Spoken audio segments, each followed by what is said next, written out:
আমি এখন ঢাকা সিলেট হাইওয়েতে যাওয়ার পথেই মনে পড়ে গেল এই সড়কে আমার সাথে ঘটে যাওয়া একটা ঘটনা। ছোটবেলা থেকেই আমার মাছ ধরার অনেক শখ ছিল। স্কুল ছুটি হওয়ার পরেই আমি আমার ঘরের পিছনের পুকুরে গিয়ে মাছ ধরতাম। ওইখানে একটা আম গাছ ছিল, আমি ওই আম গাছের নিচে বসে ছোট ছোট পুঁটি মাছ ধরতাম। হঠাৎ আমি আমার বড়শিতে জোরে টান অনুভব করি।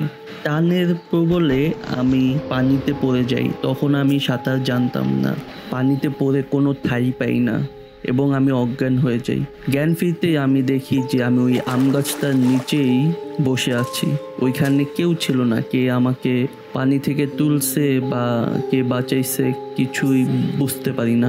ছোট থেকে বড় হয়েছি, কিন্তু মাছ ধরার শখ এখনো অনেক।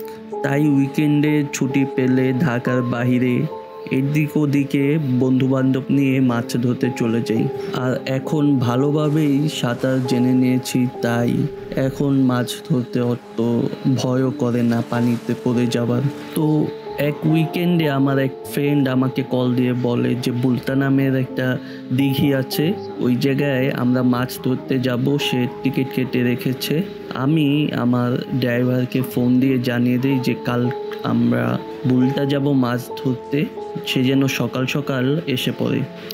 আমার ড্রাইভারেরও মাছ ধরা নিয়ে খুবই এক্সাইটমেন্ট। কিন্তু পরের দিন সকাল থেকেই বৃষ্টি শুরু হয়, তাই আমাদের বের হতে হতে একটু লেট হয়ে যায়। আমি আমার ড্রাইভারকে ফোন দিয়ে জিজ্ঞেস করি সে কোথায় আসছে। তো আমাদের সব কিছু গাড়িতে উঠিয়ে বের হতে হতে প্রায় 9টা বেজে যায়। আমার ড্রাইভারের নাম মতি মিয়া। বুলতা দিঘির সামনে পৌঁছে আমার খুব ভালোই লাগছিল। আমার মনে হচ্ছিল এই দিঘিতে অনেক মাছ ধরা যাবে। আমি একটা জায়গা নিয়ে বসে পড়ি মাছ ধরার জন্য, কিন্তু প্রায় 2 থেকে 2.5 ঘন্টা পার হওয়ার পরেও আমি কোনো মাছ পাই না। তারপরই আমি আমার বড়শিতে একটা টান অনুভব করি। অনেক কষাকষি করে বড়শিটা উঠিয়ে দেখি যে বড় একটা রুই মাছ, প্রায় 7.5 কেজি। এই বড় মাছটা ধরার পর আমার বেশ জোশ এসে পড়লো। আমি একের পর এক কেজি 1.5 কেজির মাছ ধরতে থাকলাম এবং সবার শেষে ওইখান থেকে আমরাই বের হই। আমাদের বের হতে হতে প্রায় 5টা 5:30 বেজে যায়। এরপর আমরা বুলতা বাজারে গিয়ে চা খেয়ে সন্ধ্যার পর ঢাকার উদ্দেশ্যে রওনা দিয়ে দিই। বৃষ্টি হচ্ছিল, তাই মতি মিয়াকে গাড়ি সাবধানে চালাতে বলে আমি পিছনের সিটে একটু ঘুমিয়েই পড়ি।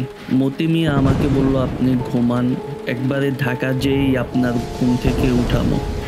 কিন্তু মতি মিয়ার চিল্লাচিল্লিতে আমার ঘুম ভেঙে যায়।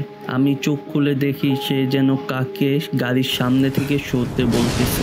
একটু লক্ষ্য করেই দেখি যে একটা ছায়ার মতো অবয়ব গাড়ির বাম পাশে দাঁড়িয়েছিল। আমার চোখ পড়তেই গা শিউরে ওঠে। ওই ছায়া অবয়বের চুলগুলো ছিল বড় বড় এবং চোখ দুটো জন্তুর মতো জ্বলছিল।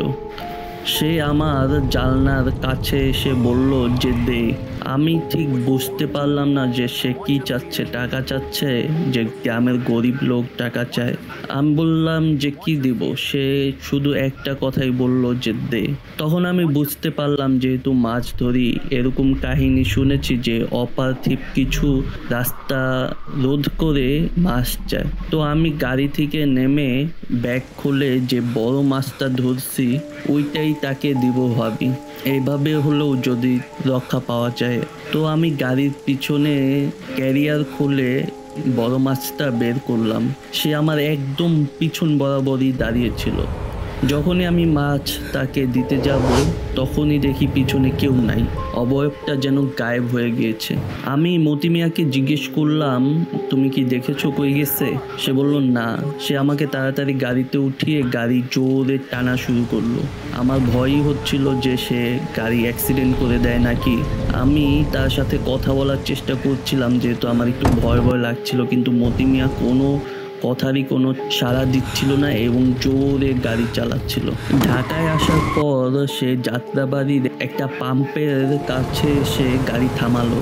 আমরা দুজন বের হলাম। সে আমাকে ধরে কাঁদা শুরু করে দিল হাউমাউ করে। সে বলল যে সে জোরে গাড়ি চালাচ্ছিল কারণ সে নাকি পিছনের সিটে আমার পাশে ওই ছায়া অবয়বটাকে বসে থাকতে দেখেছে। কখনো কখনো দেখছে, কখনো কখনো গায়েব হয়ে গিয়েছিল ছায়ামূর্তি।